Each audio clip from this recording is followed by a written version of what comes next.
Você já se perguntou o que realmente separa uma pessoa comum de alguém que constrói um império bilionário começando do zero absoluto? Não estamos falando de heranças, nem de QI acima da média, muito menos de sorte divina. Estamos falando de alguém que começou como professor mal pago, sem habilidades técnicas, sem capital e sem apoio algum. O que pode transformar alguém assim no fundador de uma das maiores empresas do mundo? Essa é a história de Jack Ma, mas talvez ela diga mais sobre você do que sobre ele. Porque no fundo, o que Jack fez, muitos poderiam ter feito, mas quase ninguém teve coragem de tentar.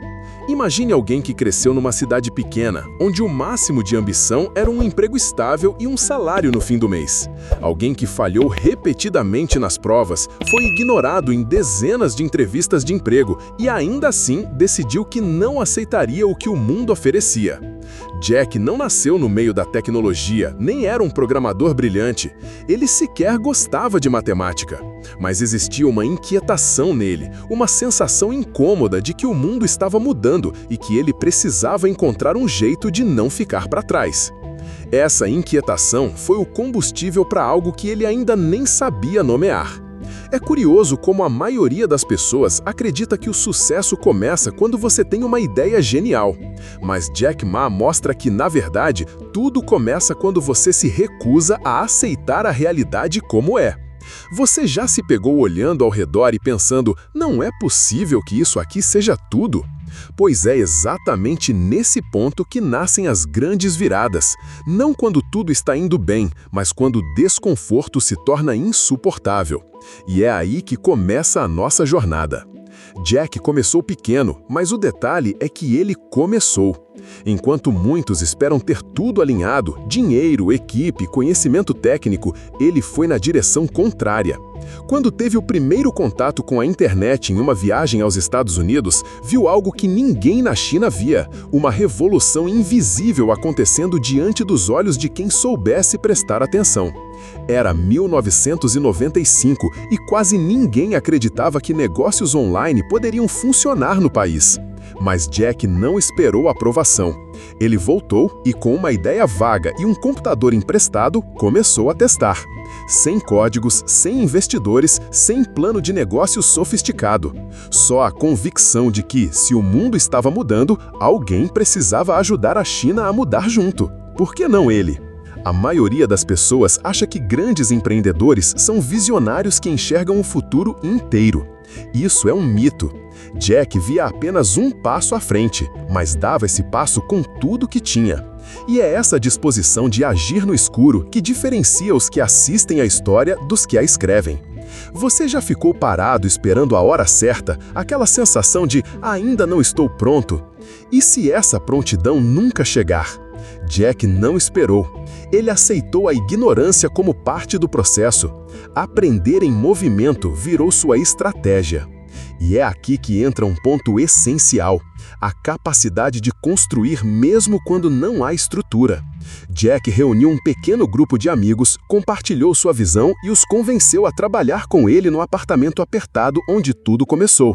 Não havia promessas de sucesso, apenas a ideia de criar algo que pudesse conectar empresas chinesas ao mundo.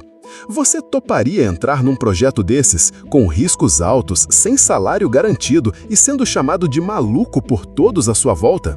Pois foi exatamente isso que eles fizeram. E a pergunta que fica é, o que te impede de dar o primeiro passo com os recursos que você já tem? Com o tempo, o que começou como um experimento maluco virou uma obsessão por resolver problemas reais. Jack não queria só vender pela internet, ele queria dar voz aos pequenos. Numa China acostumada a valorizar apenas os grandes conglomerados, ele decidiu criar um espaço digital onde o pequeno empresário tivesse chances de competir. E mesmo quando surgiram gigantes como o eBay, Jack não recuou. Ele entendeu que não adiantava copiar o modelo americano. Era preciso criar algo que fizesse sentido para o consumidor chinês. E foi assim que surgiu o Taobao, um site simples, gratuito e construído com base no que os usuários pediam. Enquanto o eBay tentava impor seu padrão global, Jack ouvia. Enquanto eles cobravam taxas, ele oferecia ferramentas gratuitas. O resultado? O eBay foi engolido. Pela escuta, pela adaptação, pela coragem de criar o próprio caminho. Nesse ponto, dá para perceber que o que impulsiona histórias como essa não é genialidade, é sensibilidade. Jack entendeu uma coisa que muitos ignoram: o sucesso vem de servir melhor, não de parecer melhor. Você já parou para pensar em quantas ideias boas morrem por falta de escuta? Quantas vezes a gente está tão ocupado em tentar ser inovador que esquece de perguntar o que as pessoas realmente precisam? Talvez a resposta para o seu projeto não esteja num novo curso, mas numa conversa, num problema que ninguém está resolvendo. Já olhou em volta hoje? E agora, se essa história está te provocando de alguma forma, se ela fez você refletir sobre seus próprios projetos, medos ou ideias engavetadas, então interaja com a gente, mas de verdade. Comenta aqui embaixo o que você está tentando construir, mesmo que ainda esteja só no papel, ou qual medo está te travando. Esse canal não é só para te motivar, é para te movimentar. Então, se você curte esse tipo de conteúdo que vai além da superfície, se inscreve agora. Isso não é só um canal sobre dinheiro, é um espaço para quem está cansado de só sobreviver e quer começar a criar algo que importe. E sim, a sua história pode ser a próxima. Uma das decisões mais ousadas de Jack foi admitir suas limitações. Isso pode parecer simples, mas pense bem, quantas pessoas você conhece que tentam fazer tudo sozinhas, por medo de parecerem fracas ou incompetentes? Jack fez o oposto. Ele reuniu gente melhor do que ele, mais técnica, mais experiente, em áreas que ele mal compreendia. E isso não o diminuía, ao contrário, ampliava seu alcance. Ele dizia: se eu sou sempre o mais inteligente da sala, estou na sala errada. E essa mentalidade o protegeu de um dos maiores venenos do sucesso, o ego. Porque enquanto outros empreendedores se perdiam tentando provar que sabiam tudo, Jack crescia, delegando, confiando e permitindo que sua equipe brilhasse. É aí que está um outro segredo raramente falado. Liderança de verdade não é sobre controle, é sobre construção coletiva. Jack não montou uma empresa ao redor de si mesmo, ele cultivou um ecossistema de ideias onde todos se sentiam parte. Reuniões improvisadas no seu apartamento viraram noites inteiras de brainstorming, onde cada integrante podia sugerir, criticar, refinar. Essa cultura de equipe foi a base de tudo, porque quando as dificuldades vieram, e vieram com força, eles já estavam preparados, juntos, para resistir.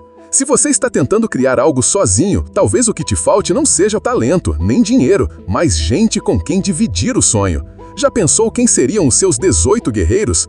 Quem te apoiaria mesmo sem garantias? Conta aqui que eu quero saber.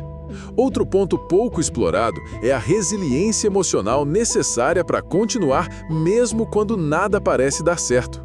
Nos primeiros anos da Alibaba, o site mal tinha usuários, os investidores riam da ideia e o mercado olhava com desconfiança. Jack ouvia nãos o tempo todo, mas cada rejeição era processada como um dado, não como uma sentença. Ele transformava a crítica em combustível. Você consegue fazer isso?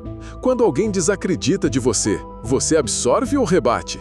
Ou será que dá para transformar a dúvida dos outros em prova silenciosa de que você está no caminho certo?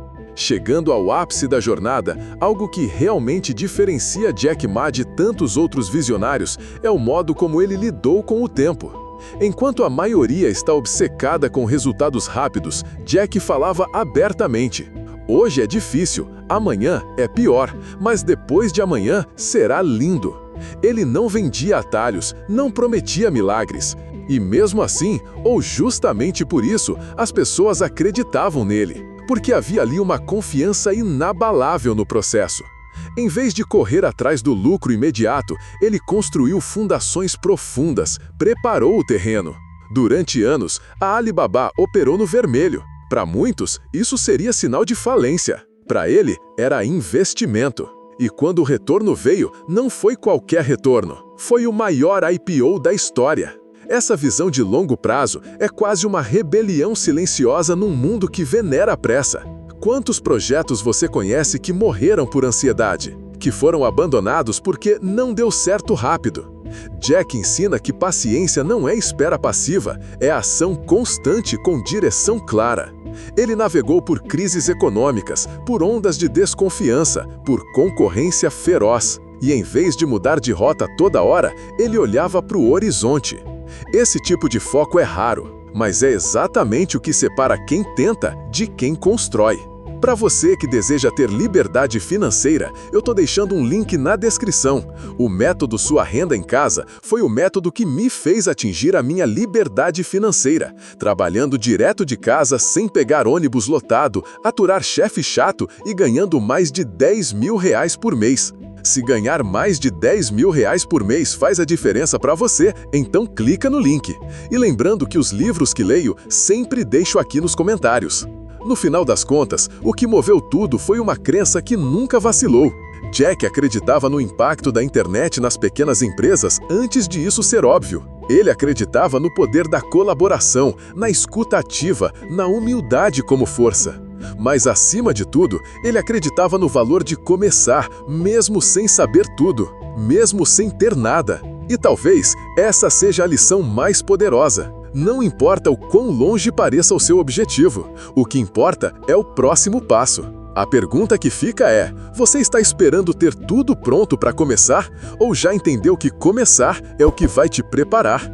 Porque no fundo, esse vídeo não é sobre Jack Ma, é sobre você, sobre o que você pode construir quando para de se apegar ao que falta e começa a valorizar o que tem. E se você chegou até aqui, já deu o primeiro passo, buscou conhecimento, se permitiu refletir e talvez até enxergou uma faísca nova aí dentro. Agora, a escolha é sua. Vai deixar essa faísca morrer ou vai dar um jeito de transformá-la em fogo?